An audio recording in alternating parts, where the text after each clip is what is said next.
If you want to make sure you stay in good conversation, you gotta tune in to Coffee and Conversation with Collette. That's me, Thursday mornings from 7 a.m. to 8 a.m. on the only station, WHPR TV 33. See you soon.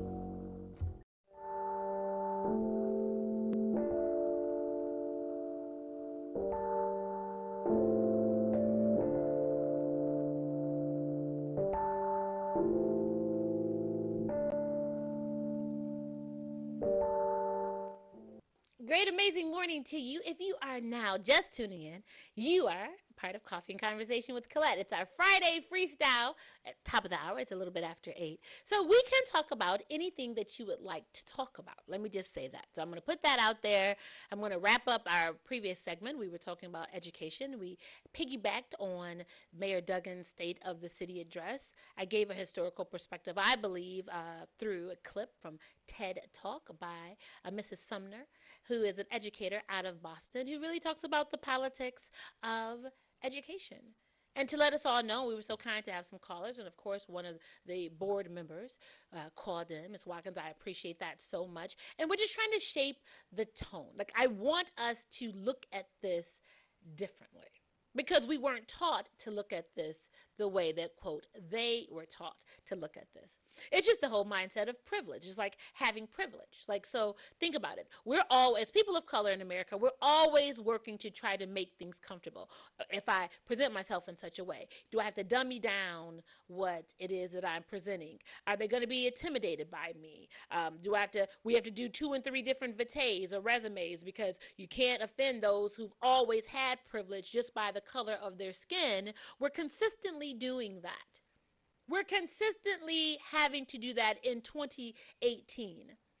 And so then when we understand that and we understand what it looks like, then we have these different levels of expectation for people that we elect and select to say that they govern us. And then you wonder why the outcomes are what they are. Let me just tell you, if you don't take education into your own hands, I mean, I would love to know how many of us read. I would love to know how many of us read to our children. I would love to know how many of us just read because we like to read. In our households with young people, do we encourage reading? Do we say put down the computers and the iPads and the cell phones and have conversations and pick up a book? Meet them where they are and find something that's going to engage their interest, so then they'll understand the importance and the value of reading. And it's not to read just because you want to read to impress to other people. It's to expand your mind and your thoughts, and for you to be able to assess and analyze. That's what the importance is of reading. And I shared it with you all growing up. When our summers, we weren't outside playing. Did you hear what I said? My brother and I weren't outside playing. My dad had us, I told you, at 10. I was reading As a Man Thinketh by James Allen. That little book that's brown, has a little dark brown binding on it, that's about 40 pages, that is just a monster. At 10, I was reading that. At 10, he had us doing vocabulary test and reading on summer days, because he said, you'll have time to play.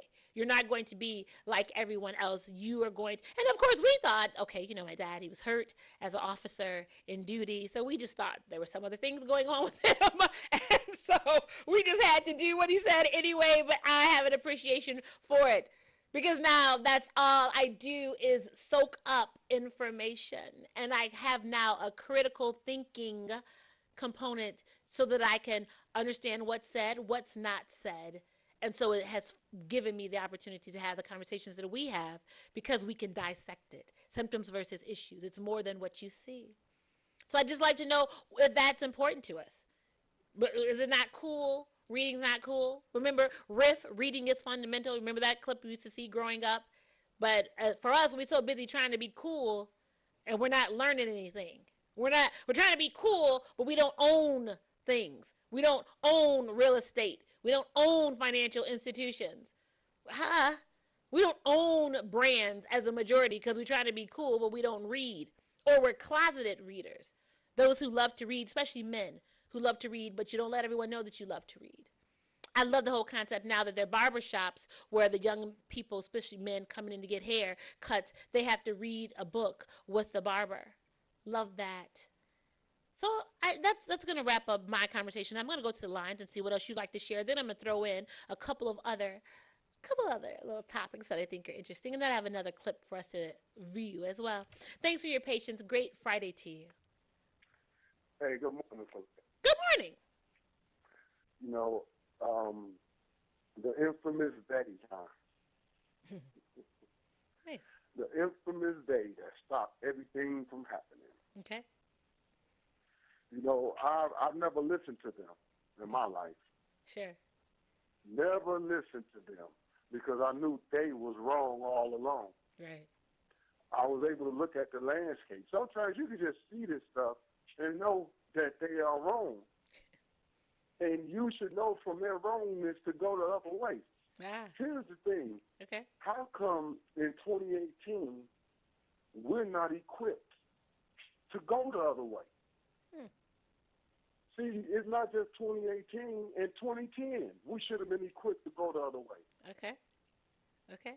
In 2000, 1999, Okay. as much as we have at our fingertips today, Yes. Yes. we should be so much further. But because the base is drained of ideas and inspiration, unless they bring about an idea and inspiration, they're going to suffer.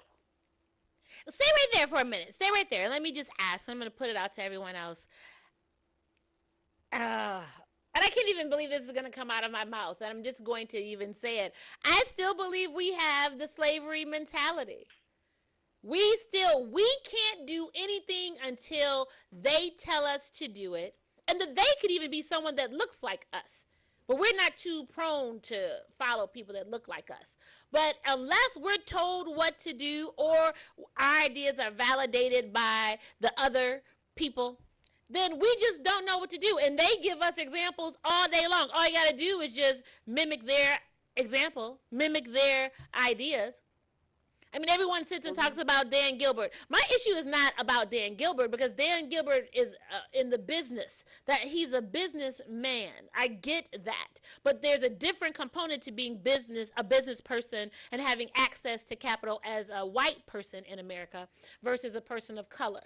So we have to be a little bit more creative. But the truth is, did we even think to do any of that? Because we used to. See, that's the thing. It's about an awakening for us. We used to have Black Wall Street, and we did that conversation. We've had that conversation, the over 30 Black thriving independent communities that we've had across this nation, where we didn't look for anybody else. We didn't compare ourselves to anybody else. We didn't wonder what they had versus what we had. We just focused on growing what we had, and we did it. But I believe we got lulled again. It's the bait and switch. It's like, remember when they had the caveman and they hit the woman over on top of the head and then just drag her to where she want to go? We just got hit on top of the head and lulled into this sense of, oh, yes, you're in America and it's good for you now. And so you don't have to have anything separate for you. But you realize we're the only ones that don't have anything that's separate. Every other group has their group. So if it's Chinatown, come on, everybody has a group. Everybody still has their own clusters and they still play a part of this America, but they stay true to their own. We're the only ones who walked away from our own to try to blend in and be like everybody else, and it's been to our detriment. But please continue your thought. And all the other lines I'm going to get you, all of them are lit. I see you. And for this to work out right, there's going to be a small fight on the inside of our cliques. Because we got some of us who's just so afraid to rattle the cage, which is why some people may not invite me to certain things or ask me to sit on certain panels. Right. Because I rattle the cage, and they know, Six is gonna be there. I'm not gonna do it because he's no sellout. Right. See, there is a penalty for not being a sellout, and the penalty is no matter how great your ideas are. No matter how much you have that can help your people, because you refuse to sell out, your people won't hear you. But for some reason, they hear the sellout loud and clear. Well, let me just say this. Stay there to that point. I don't believe that there's a penalty because I believe that if you are dealing with people who don't understand your position, that you don't need to be around them anyway. That's how I look at it. That's why I And was then, just about to go with it. sure, and then on top of that, that at the end of the day, I don't need someone to validate my ideas. I don't, we are constantly looking for other people to validate us and to include us in a room. But remember, those of us who are in a room that they put in a room, it's because they can control us. They're still the Geppetto to the Pinocchio. That's what this is. They're only going to put in people that they can control. So you all need to start looking at that. Look at the people who are these candidates specifically. Look at who their funders are and look at who's behind them. And you need to really wonder then, why are these people supporting them? What does it really look like? Because the truth is, the majority of us who run for office, we don't know what that office does. I said it. Collette, I said it. People be saying, well, like we got these guys running for governor. Sure. And if a black guy run for governor, the first thing they ask you is, well, what have you done that you should be a governor? Yes. And I say, yes. Who was the governor before they was the governor? Right. Right. Nobody was the governor. Nobody had experience as the governor before they became a governor. Sure. Nobody had experience as a mayor before they became the mayor. Yes. Hey, the guy that's in the mayor's office now used to work at the hospital. Right. Right. So, well, stay there. Stay there, Six. The guy who's the president. Right. I mean, you ain't never had no experience in nothing other than filing bankruptcy and creating businesses and taking monies and creating personal wealth. That's all you've ever done, but now you're the president of the United States. And see, and people don't get that. Sure. For some reason, if it was you or I, we got to have the brightest and shiniest resume on top of the brightest, shiniest resume. Right. And wait, and stay there. And then when you have it, they still block you because then they say you know too much. Then you're too smart. Exactly. So now you got the mayor who lacks in civic, who lacks in his civic understanding, thinking that Janice Winfrey was the county clerk. Right. This is who y'all gave this to, though, right? Yeah. Okay. Yeah. Now, I said that to lead to this about what he said about helping the children. Sure. Again, when black folks fail, that's white folks' employment opportunities. Nice. For the last decade, you had these suburban groups gearing up after the takeover of our schools, after the decimation of our schools. Yes. We will then go in. We will be their tutors. We will be their help aides. Understand this. It never, ever worked. They are still practicing dividing the family. You're going to take that child and put more into him than you put into his parents. Yeah. Then send that child back to that household, and he's the only bright thing. What about healing or helping the entire family? And you got to watch a man who says, I'll just take one of you and do something with you. Yeah. When we come from the avenue where you take us all or you don't take none. Hey. So stay there for a minute. Stay there because you make an amazing point. So maybe, am I reading too much into it? So maybe the rest of the folks are just the lost cause. So I'm just going to start with the children because I'll have a chance to shape the children and mold them with my ideology, and they'll buy into what it is I want them to be. They'll be a better Pinocchio versus the adults, because the adults are already grown. They're already influenced. They're already going to make the decisions. They already have a mindset. I can't manipulate them the way I can manipulate a child. And so then I'll dangle this whole little thing about college ahead of you. I can't even we can't even think about college because we're trying to understand how we get past a third grade reading level. Okay? There it is. And now here's the damaging part about that. Okay. They gave you Head Start. Give us your babies at 3. Right. We want to start screwing them up at 3. Right. We tired of waiting to 5 to screw them up. Right. We need that extra 2 years. Right.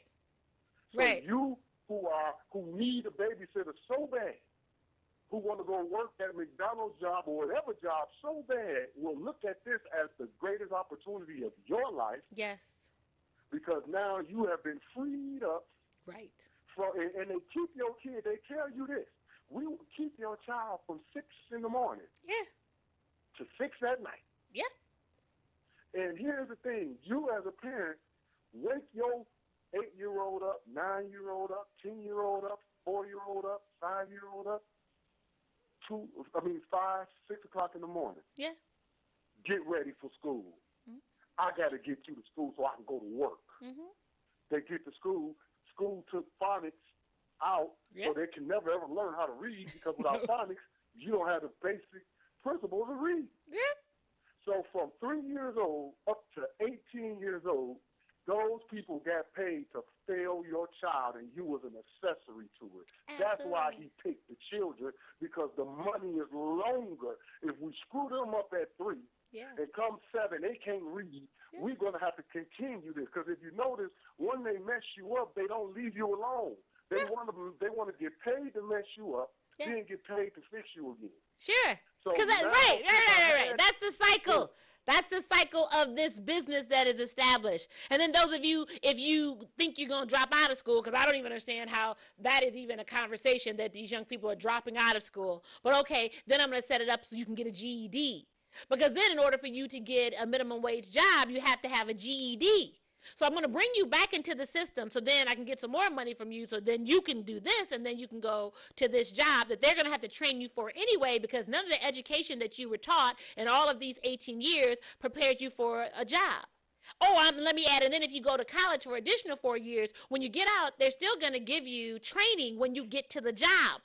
So what you were taught all those years don't have anything to do with you being successful, quote unquote, if you're able to get a job. It was my people who did it, and my people taught you. Well, yeah, because we buy into that. People who did this to you. Six, I appreciate you. I'm gonna let you wrap. You got 1 more minute. I gotta get to all these callers. Okay. Callers, don't go anywhere. So to get you prepared, now I'm gonna have to send you to my friends. Sure.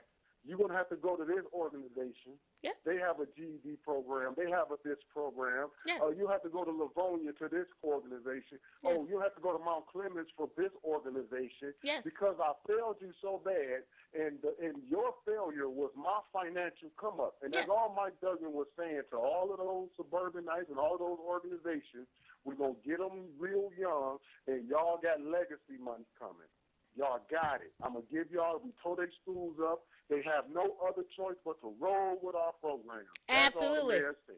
And guess what? And if you want to do one better, because we're going to talk about it, we can talk about Wayne County Jail finally gets a new home. So I got someplace else for you to go. So if you don't really want to go to the school, and I know then you can't get a job, then I'm going to put you in the jail. So we're gonna go there. Six, I appreciate you. Make today amazing. Thank you. So everyone, we're having a conversation. Want to know what you think about it. Thanks for your patience. Good morning to you. Caller, you there? Good morning. Good morning. This is Mary Joe. Hey, Joe. Jimmy said, hey, Joe. Joe, you there? You turning down your TV? I'm here. Okay.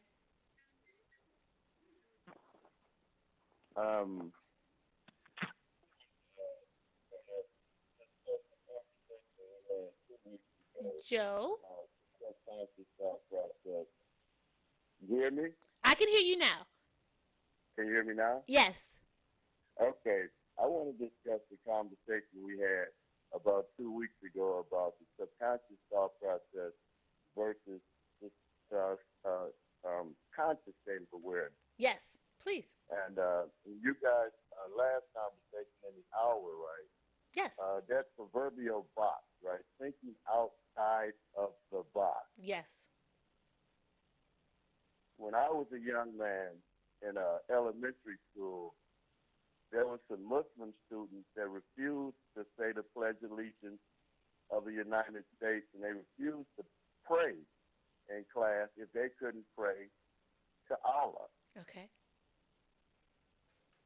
And that family was referred to the Muhammad. Okay. And they know who I'm talking about. Okay. So, is not the classroom itself the first proverbial box that you decide either you're going to be part of it or you're going to think outside of that box? Yeah. Now, about 2 years ago, I brought everybody up at the station book right? And everybody except for RJ himself, right, Okay. looked at me like, what is this? This is a book? You know, what am I going to get out of a book? RJ took all of the books that I gave. Okay. One of the books he took from me, he used it as background to y'all set on the station. It was a chronological order of the city of Detroit from the establishment of the city of Detroit by the French people. They call it Detroit. Detroit, yes. And this is a water port. Yes. This is one of the key ports on the planet. Yes. The city of Detroit. Yes. RJ picked up on that. Now, I'll go right back to what we were talking about, the conscious state of awareness as opposed to the subconscious state of awareness. Yeah. Right? The subconscious state of awareness never goes to sleep. Yeah. But our present state of awareness has to go to sleep. Mm. Wow. So clearly, the subconscious thought process governs our every movement. Mm-hmm. Mm-hmm. Stay there, Joe. Wait, stay there 1 second, Joe. Stay there 1 second, because I really want. Are you understanding what he is saying? And if we need to, and I'm not insulting anyone's intelligence, let me just say that. But if we need to simplify it, we can. It's about what governs you. Internally, the light bulbs, what happens, why you do what you do. Subconscious versus conscious. Remember the movie The Matrix, where they say the red or the green pill. So do you want to live in a truth, or do you want to live in an illusion? Let me say that maybe that's the best way to explain it. So you live in the truth, but then the majority of us don't even understand if we're living in the truth or if we're living in an illusion. Please continue, Joe. That's good. That's good. That's good. I will continue. And you're right on the money. Like you said when we spoke about this 2 weeks or maybe 3 weeks ago. Perception is 99.9% of our reality. Yes. And for that reason, right, I have 4 grandchildren. Okay. 8 of them are biracial. Okay. And they're always asking me, who am I? So I always sit everybody down. My 4 completely black grandchildren, I sit everybody down together, and I read to them. Yes. And then I have them curtsy, and I have them punch the alphabet, right? Okay. And why you got us doing this? Right. I said, because I want you to take your reality. Now, as long as you carry these handheld computers around, and you look for them to answer every question that you have, right? You don't go within. Yes. You'll always be trying to get inside of a box that doesn't want you in there in the first place. Yes. Learn how to pick up the book, read a book from front to cover, learn how to write, learn how to print, and then create your own reality.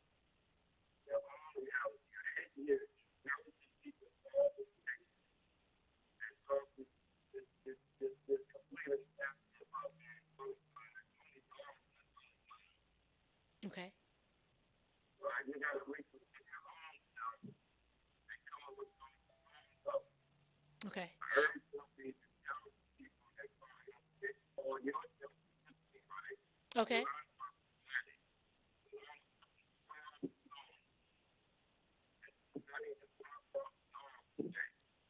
And Joe, hold on 1 second, because I think we lost that last part. You muffled out.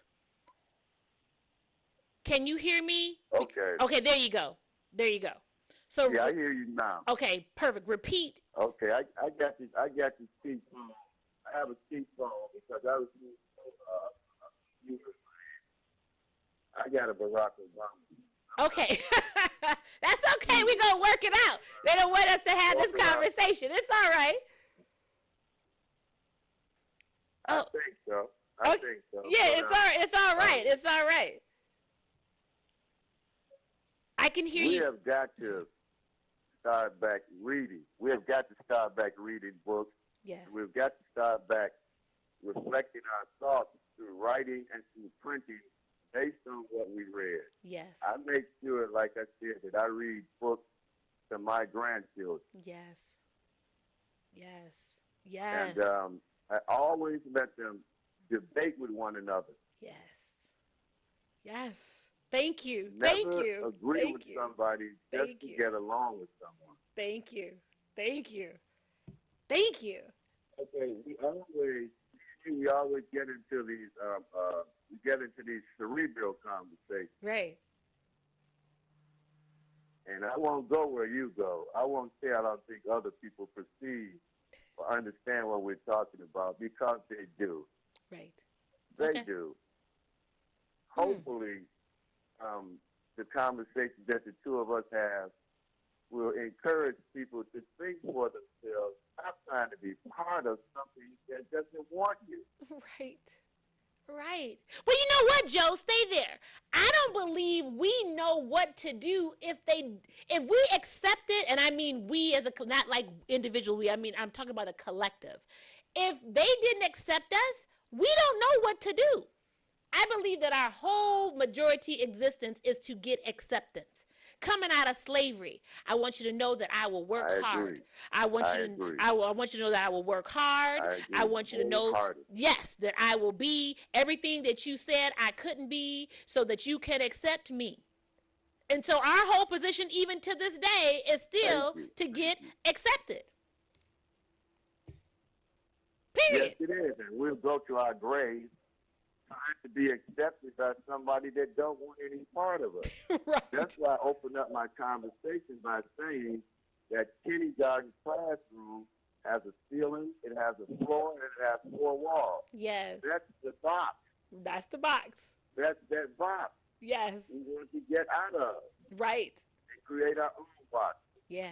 Yeah. I'm going to let somebody else get in. Okay. Get mad at us. Thank you so much. They won't. They can't. This is our time. They can't do that. Appreciate you. Keep reading, and thank you for being exactly who you are. Thank you. Have an amazing day. So, I mean, he said it now. And everyone, and I know that it's different. I know that that's hard for a lot of us to even grasp with our mind's eye. Okay? Because it's different. I know we weren't taught that. I know we didn't have those examples. I know we don't understand how to wrap our minds around what that is, but it's the truth. It's the illusion of doing what they want you to do and then getting a reward for it. That's the illusion. But, let's see what you have to say. I appreciate your patience. Great morning to you. Good morning, Queen. Good morning, King. How have you been? Oh, peaceful. Amen. Just doing like you ordered to do, study. Amen. Studying. Amen. Amen. Queen, you're saying it, we are people that are still slaves. Mm-hmm. And a lot of us are not willing to really accept that. Yeah. And so we're dealing with a situation where there's one world on its way out, and the new world is coming in. Sure. And the world is a system. Yes. And the system that we operate in, it doesn't work for us, and it never will. Say, and King, wait, and if I don't mean, I have to interrupt you. I need you all to get what he just said. Did you all understand that the world is a system? Okay? When they talk about New World Order, it's a new form of government. It's a new system. When we talked about Megatrends and Megatrends Asia and Megatrends 2000, and everyone's talking about the world as you know it is going to change, that is the new system. And the truth is, if you are not up on it, and if you're not equipped to it, and you don't have an understanding of it, you will be left behind.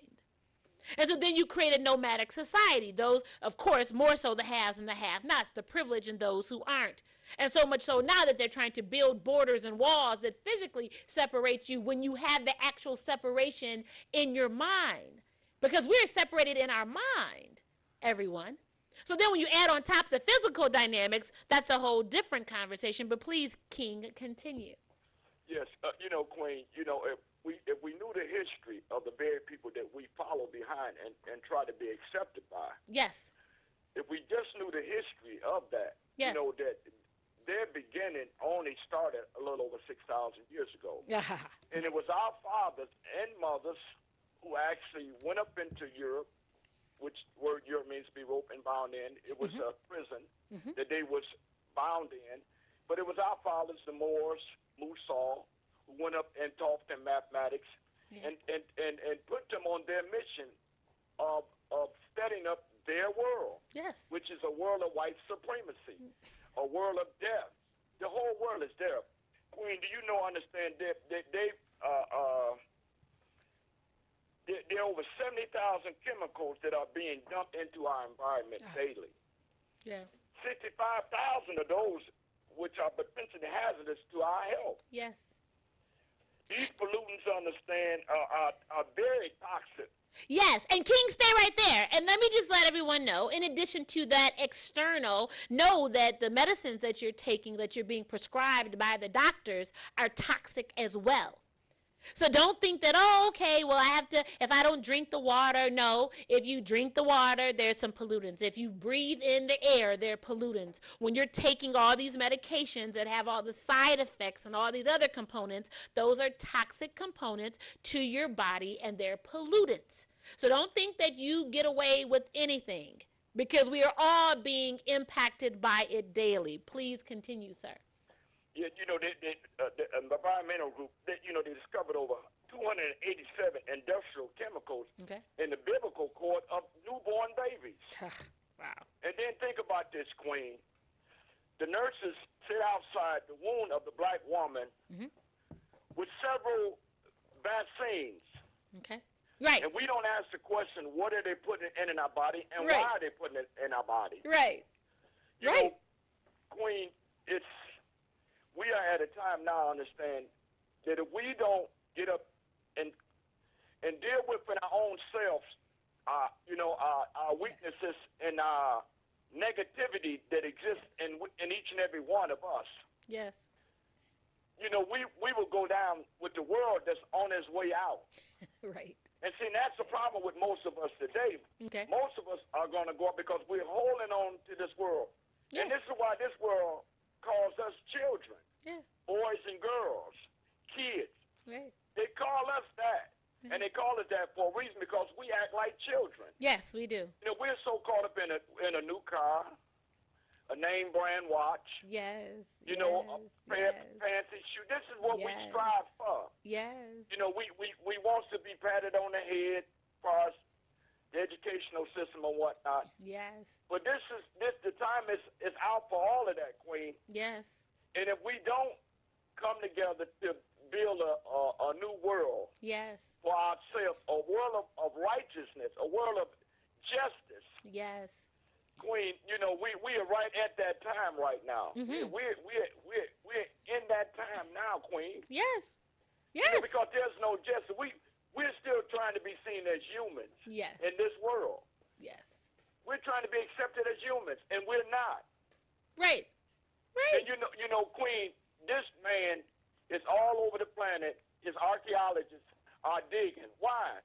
Because he knows there are civilizations that have been buried, hidden under the sand, hidden in the jungles, hidden up under the ocean, that are far more advanced in the world that he has set up. Yes. His light is out, Queen, and this is why you see so much turmoil. Wars, there are wars all over this planet right now. Yes. They're fighting. Yes. There's death everywhere. Yes. Everywhere, Queen. Yes. And you know, people need to find out what's going on in the Antarctica. Yeah. They need to go get and find out about the Admiral Byrd. Yeah. And what happened in the 40s and whatnot. Sure. There's a lot that's going on, Queen, understand it. We sitting back twiddling our fingers like children, understand? Yeah. And we're about to go down with something that we would never even treated right. You know, it's almost like the Titanic. Right. And those that were down in the lower part of the ship, keeping the ship running, understand? That the only time you was able to come up to the top was when the ship was sinking. And this is the position that we are in right now, Queen. Yeah. The ship is sinking. Yeah. America's going down. It's going down. it's going down. Yeah, man. You know. Yeah. And we got to wake up. And you know, and I love you, sister, because like I said, what you're saying, you're absolutely right. Sure. You know, our minds are so warped. Understand that. Right. That far as understand, even trying to get out of the box, we are afraid. We're so fearful as a people, really, Queen. Yeah. And let me just say this, okay? Because I got a text, and that was during the break. And I don't want people to, look, because the question was, well, Collette, what do we do? So if you're saying that it's this and it's that, then what do we do? Because we have to live in this society. Absolutely. But you don't have to be of the society. You don't have to do everything to get some external validation that doesn't benefit you and yours. You need to change your mindset. Yes, we are here, but we don't maximize the resources that we have here. We don't understand how to make this work for us, is all that I'm saying. And so my charge to us is, when you're conscious, did you get it? When you have a conscious understanding of what it is, you can make better decisions for yourselves. Everyone, we're talking about education. The life in the womb, that's the most accelerated time for learning and growth up until the age of 5. The most accelerated time. And so those of us, for those years, we're just putting the kid in the corner, putting them in front of the TV, where you can't even watch, the Reading Rainbow and all that kind of stuff, because this new president said that there's no value in public television. So we don't even cultivate that machine of a mind in the children now, that they're just taking in everything, any and everything. They are computers. But we just sit and let them lay dormant until it's time for them to go to school, and then they're going to put the information in them that they want them to, and then we expect a different outcome. All we're saying is that when you understand what it is, do something different so the outcomes will be different, and you don't have to be defined by them. And once you change your mindset, you don't even have that expectation. Guess what? I don't expect you to give me a job. I tell everyone, I had to be an entrepreneur in this market because I could not get a job. I used to go back and forth with my mother all the time. Oh, well, you just don't want a job. No, mother, I can't get a job. There's no coincidence that I'm National PR and Special Events Pernod Ricard out of New York, and I just lay my head here. Because what I'm presenting here is not comfortable for people here. So I don't try to fit in something. I'm round in a square. It doesn't fit. So I understand it, and I'm everywhere else to make a living, to do what I need to do for my family. And so what I'm saying to you, that when we understand what it is, and it's more than what we're presented, don't sit and try to make that work. You don't have to, because it won't work. And all you're going to do is get discouraged, because you're going to keep trying to reinvent yourself. And you're going to keep trying to do something. So before you know it, you're going to just dwindle away every piece of essence of you to try to fit into what conforms for them. Queen, you know what? You said a mouthful. You know, Queen, when the black woman wake up and realize how important she is. Sure. She's the most important creation that God has created, is the woman. Yes. Because it's like what you said, in her womb, she has the ability to produce God from her very womb. Yes. And it's the black woman, because I will continue to say this. Every race of people that you see on this planet, the black woman produced. Yes. They are your children. Yes. That's the bottom line. The bottom line. So line. if they're your children, understand, we got to stand up and take our rightful place, and that's the mothers and the fathers of the planet. Absolutely. This is our planet. This is our home. Yes. And ain't nobody tell us go back to Africa anywhere we Right. We are at home. Right. King, I appreciate you. Thank you so much. I love you too. Have a blessed weekend. You too as well. I mean, everyone, he said it. Again, we've talked about that. You have to reinstate us as a family. We've been talking about that. Our disconnect is because we are lost. We don't have the foundation that we need. We don't understand the roles that we have for each other. We talked about that. Coming out of slavery, what happened? The first thing we did is reinstate our families. Not because they said so, but we knew that there was strength in our families. I tell you all, it took me 20 years to get my parents back together. The reinstatement of our family, the nucleus, and now we are strong because we are whole. We've been separated, so we are not whole. Are you getting this? Let me go to the line. Thanks for your patience. Great morning to you. Good morning. Good morning. This is Jacques Anon, Southwest Detroit. Hi, How you doing? amazing. Thank you. I want to call in and say that I am very proud and honored of the brother Jihad. Oh, He sparked my interest this morning. nice. I see some growth, and this is what I look for. Growth, progression, and the learning of where you are. Yes. And he sparked an interest, and that is Antarctica. In any direction that you take off, you will end up in Antarctica. This is something that our school children need to know. And why this is. Why is it that in any direction that you take off walking, flying, Sure. riding, Sure. you end up in Antarctica? Yeah. Why is that? You end at this ice wall. It is because we are surrounded by it. Okay. I am so glad that the brother Jihad brought this up. And I hope other callers call in and continue the conversation because it is so important. It has to do with everything. Yes. Thank you for taking my Thank you so much for calling. I mean, do you all get that? That's the blessing of being able to have the conversations that we have on Thursdays and Fridays. What do we say? Our goal is to educate, enlighten, and empower. And so when we see the growth in each other, we are encouraged by it. Thank you so much for calling in. I mean, that's what it's about. So we're learning and we're better. And I'm not saying that everyone has to agree to it, but we should be able to have the conversations. As the gentleman Joe said, we have to have thinking and critical thinking. Remember they used to have debate back in the day? You remember that movie with Denzel Washington, The Great Debaters? We used to have debate. So you would have a subject title, and then you'd have to do the research to form your thought and your position, and then you'd have to get in front of a group of people, as I believe our everyday existence, and fight for your position. Articulate your position. State your ground with your position. And then stand immovable, unshakable with your position. And so I want us to get a position, our own position, not a position that they've given to us, not because they say this is what we're supposed to do, but our own position. Have our own position. What I'm going to do, I'm going to show a clip. This is what we're going to do. I want us to show a clip. I was going to go into these these places where the woman doesn't have a value, but that's a lie. I'm not even going to feed into that narrative because I'm not going to have that conversation, because shame on all of these places, Syria, Yemen, Pakistan, Iraq, all of you all who don't take the value of the woman, shame on you.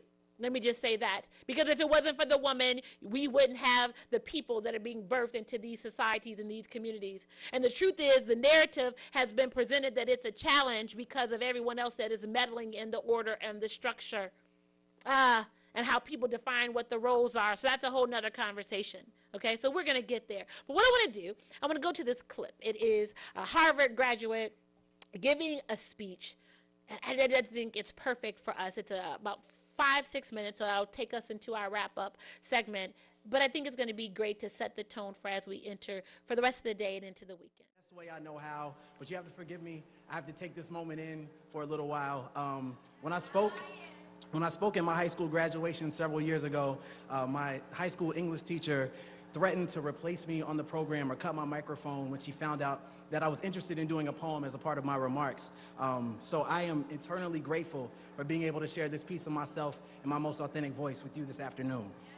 So, spoken word poetry, it insists on participation. So if you feel so compelled, snap, clap, throw up your hands, rejoice, celebrate. Class of 2016, this is your address and this is your day. Education, then, beyond all other devices of human origin, is a great equalizer of the conditions of men. Horace Mann, 1848. At the time of his remarks, I couldn't read, I couldn't write. Any attempt to do so, punishable by death. For generations, we have known of knowledge's infinite power, yet somehow we have never questioned the keeper of the keys, the guardians of information. Unfortunately, I've seen more dividing and conquering in this order of operations, a heinous miscalculation of reality. For some, the only difference between a classroom and a plantation is time.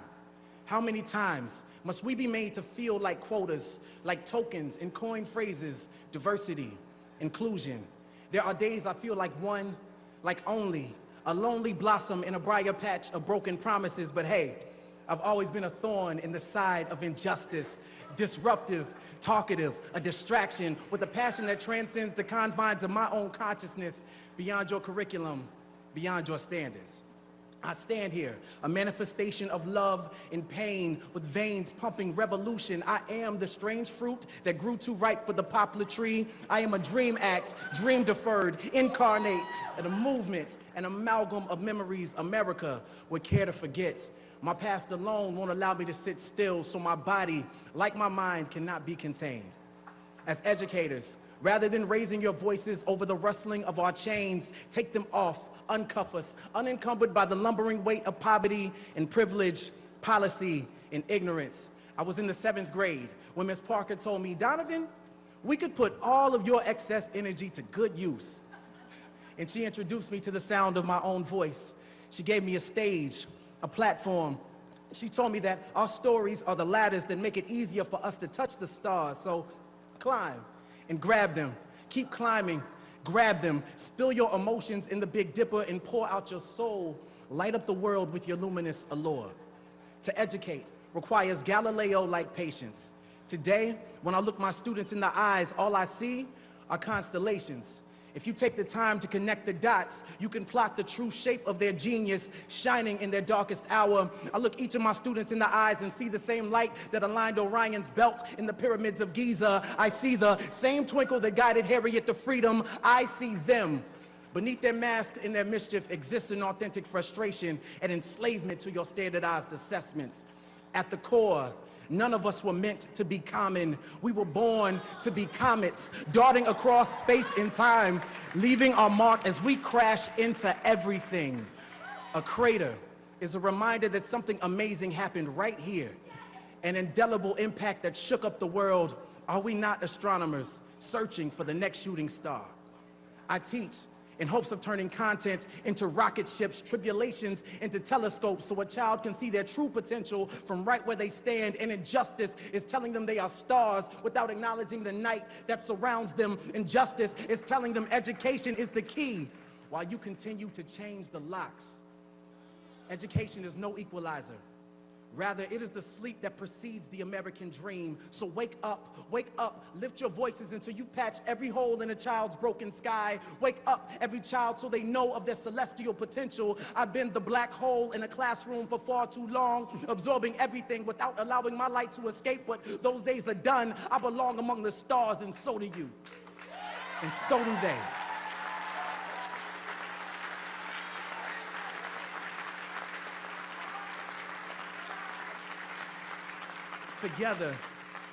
Together, we can inspire galaxies of greatness for generations to come. So no, sky is not the limit. It is only the beginning. Lift off. Everyone, if you weren't inspired by that, I don't know what will inspire you. Thank you so much, Donovan Livingston, 2016 Harvard graduate speech. Did you get it? Lift off. I mean, I'm taking notes. I took notes when I saw it. I'm still taking notes. Plot the true shape of genius is in us. It is our God-given birthright, the genius that we are, and we have to realize that.